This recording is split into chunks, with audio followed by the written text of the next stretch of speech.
Menyusul lanjutan harmonisasi rancangan undang-undang tentang kesejahteraan ibu dan anak, Badan Legislasi atau Balik DPR RI mendapat draft usulan opsional tambahan terkait masa cuti melahirkan.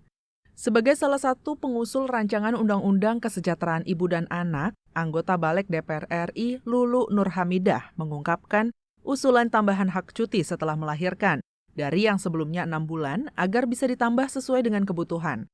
Tambahan waktu ini merupakan opsi pilihan tanpa digaji, dan pekerja harus mendapat jaminan kepastian pekerjaan tanpa pemutusan hubungan kerja.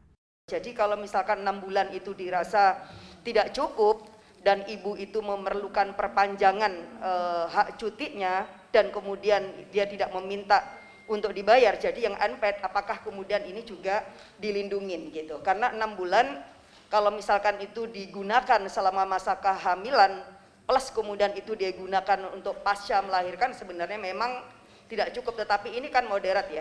Sementara itu, Wakil Ketua Balik DPR RI Nurdin mengatakan, Balik DPR RI akan mempertimbangkan kembali usulan tersebut sebab dikhawatirkan tumpang tindih dengan undang-undang lain yang membuat pasal terkait cuti melahirkan.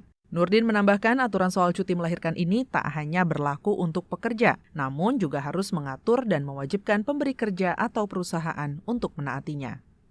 Karena cuti itu kan masing-masing daerah, masing negara juga mengatur yang tidak sama.